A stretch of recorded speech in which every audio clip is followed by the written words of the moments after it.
Okay, so we've got that we have to find force horizontal, okay, in order to get to the net force so that we can get to the acceleration. Force horizontal will be the cos of 10 degrees times 200 newtons.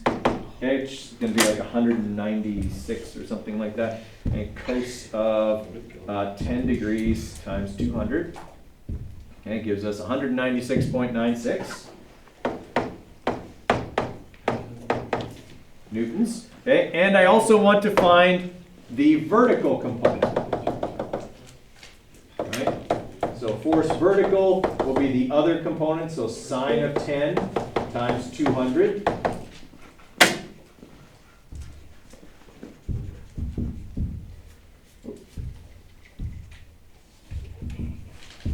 All right, so that side's going to be 34.73 newtons.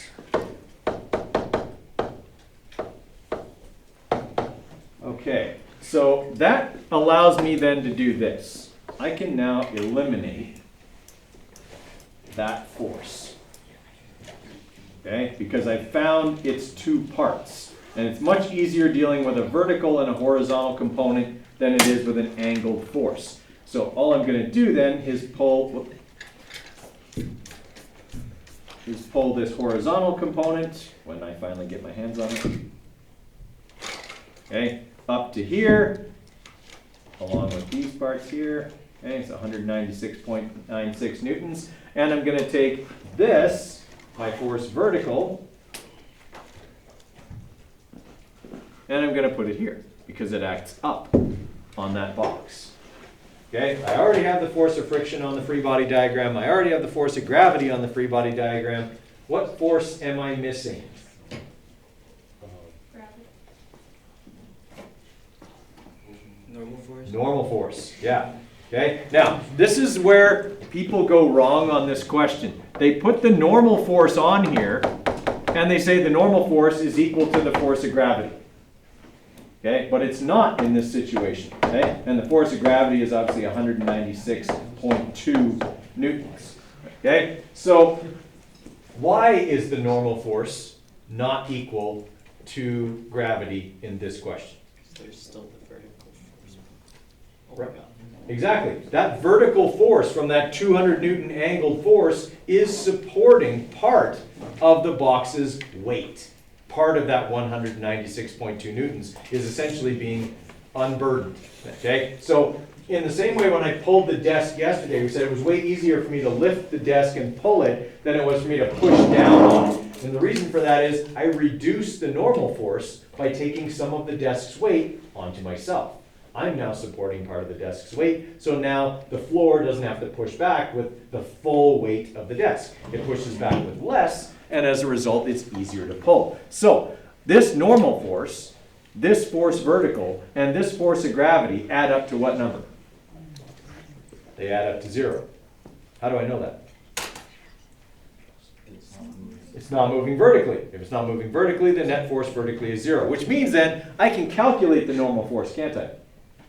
Okay, it'll be 196.2 minus that force vertical, right? I know there has to be 196.2 newtons up, okay? So because there's 196 down. So if I subtract that number, then I'll get my normal force. So 196.2 minus that vertical force there. And now I've got the normal force, 161.47. Okay, I think that's about where we got to yesterday. 61.47 newtons. Okay, why do I need that force? To get some of the forces. Partially, I needed to get one of the forces. That times mu. Right. I needed to get mu. I need it with mu, actually, to get this force. Right? If I'm going to do sum of all forces, I'm only worried about forward and backward. I've already established that vertically there's nothing to worry about. Okay, so force of friction is mu times Fn, and now I know both of those. So 0.255 times 161.47 will give me my force of friction. Okay, so times 0.255 gives me 41.17 newtons worth of friction.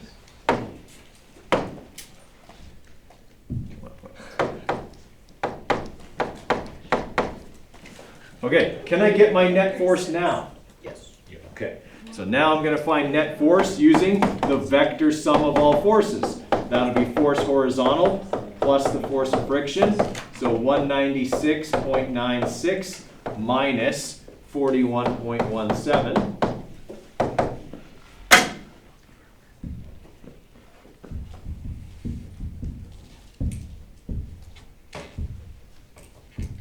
Okay, so 155.785. I know I rounded off here, guys. I should have pulled that number and I didn't. Okay, now I want to find acceleration. What do I do? Divide that. Right, now I use F equals m times a. So F net divided by m equals acceleration. So our 155 over 20. Right, gives me 7.8. We only have two significant digits here. 7.8 meters per second squared forwards. Or along the table or something. Okay, horizontally to the right. Okay.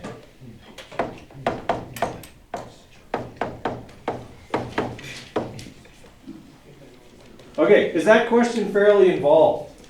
Yes. Yeah, that's at least a 6-mark question. Okay, but here's the thing, guys. When I put that on an assignment or a test, and I've done both, I will get between 30 and 40% of people forgetting about this. Okay? People get flustered or whatever, and they forget that that vectored force that we started with has a vertical component as well. Okay? The most common mistake on that question is people saying F normal is the same as Fg, plugging that into the friction formula, and then going wrong from there. Okay? If that's a 6-mark question, that mistake costs you at least 2 marks. Okay? Because you don't calculate the right force of friction, you don't get the right sum of all forces, you don't get the right acceleration. Okay? So we got to make sure that we are remembering the full picture. That's the hard part of that question. None of the calculations are terribly difficult. Okay? It's remembering the relationship between all the forces that's most important. Okay? All right. Now, as a bit of review from yesterday, I would like you to try this question. This is also, it's not one I would put on a test because it takes too long. But it's a good question that tests a lot of things at once. Okay? No, this one is an inclined plane. Okay? Involving coefficient of friction. And extra steps. Because I want to. Okay? So you got an 80 kilogram bike, which is really heavy. It must be like an e-bike with fat tires or something, because that's quite heavy. Okay? Rolling down an 18-degree hill that is 75 meters long. The coefficient of friction is 0.300. The bike starts from rest. How fast will it be going at the bottom? Okay? Give you a few minutes on that one. It takes a little while. Let's have a look at this one. So we have this ramp. Okay? We know it's angled at 18 degrees. We have an 80 kilogram bike sitting on it. Okay, we know that it is 75 meters in length. We know we're looking for its final speed. We know its initial speed is 0 meters per second. Okay, and we know that the coefficient of friction is 0.300. Okay, and yeah, that's what we know. So if I'm going to calculate the speed of this thing, I probably need its what?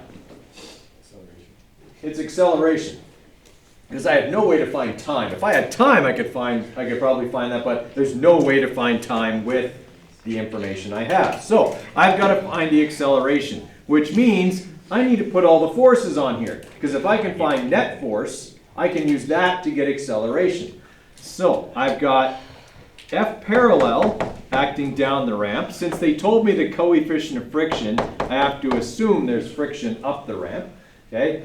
And then obviously I know that F parallel is the vector sum of these two forces here, and I'm actually going to need all three sides of this triangle to solve this problem.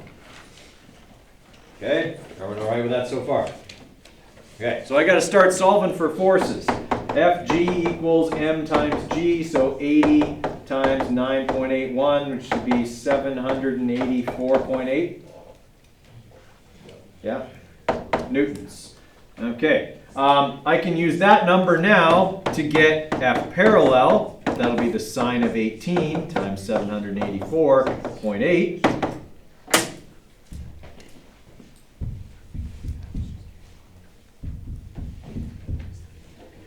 Okay, so 242.52. Okay, so that's my force down the ramp. I also need F normal because I'm going to need that to get the force of friction.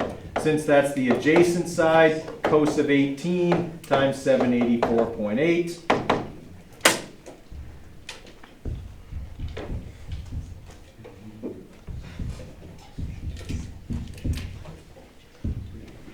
Okay, 746.39.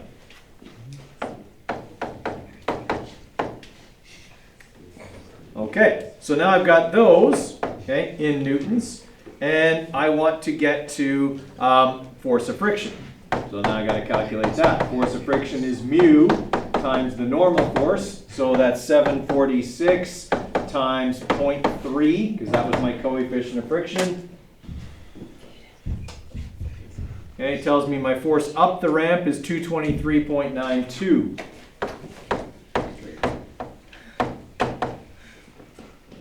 Okay, can I get my net force now?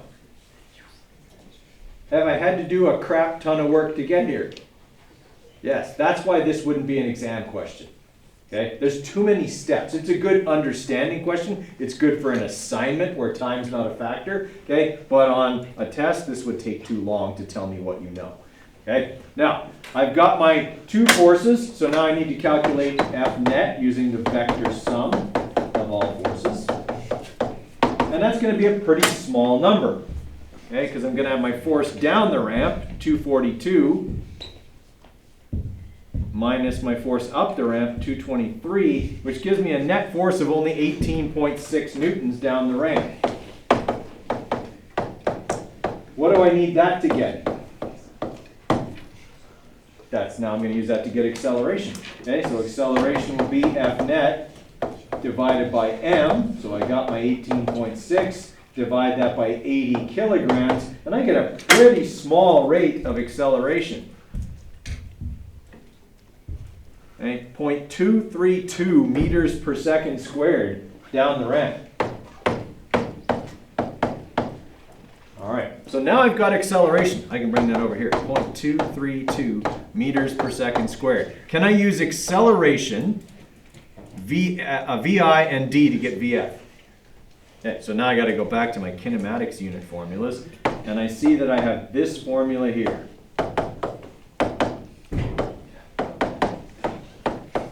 Okay, so if I want to get VF, it'll be the square root of 0 squared plus 2 times 0.232 times 75 meters, the distance of the ramp. Okay, so square root of 2 times that number there times 75.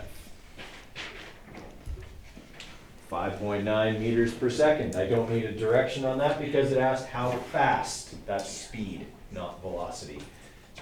Okay? All right, questions on that one? It's tedious. It's definitely a tedious question. Okay? But it does involve you having to understand that new formula with force of friction. Okay? Now, here's where we're headed going forwards here, guys. So today will be the last day on Newton's second law step.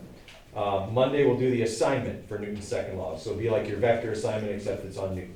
Okay? It's like 11 questions, I think. Okay? So you'll be working on that. I'll give you the whole class period on Monday to work on, which means probably some of you will finish. Okay? And the rest, and those who don't finish, well, you won't have too much to do for them. Okay? Then that means Tuesday, we're going to start Newton's third law. That'll take us 2 days. Then we're going to start work energy theorem. So next week, I will let you know when your unit exam will be, right? I would say 2.5 weeks probably from today. Okay, so probably just after Remembrance Day, okay, that week after Remembrance Day, you can expect we'll be done this unit and working towards the next one. All right, so just in that neighborhood, okay, if you're looking ahead. All right, what I want you guys to do now is I've got a couple of questions from the workbook that I want you to try that are kind of, you know, top of the heap kind of questions. So 22 through 25 in your digital workbook there, and I have them on the screen so you can use the screen if you want to as well. Okay, 23 is actually not that hard, but we got a couple others that involve a little bit of work. Okay, and they have that one trick that's really annoying with the newtons, so be aware of that as well.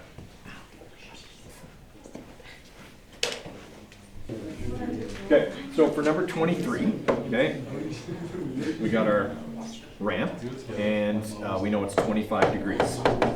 Okay, we know the box, but we don't know the box's mass, but we don't need it because it doesn't ask us to calculate acceleration. It does tell us the box's weight, which is this force.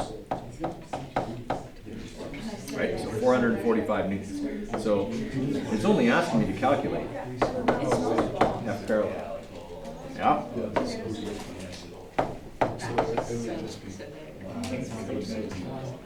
Oh, side. Side. Yeah.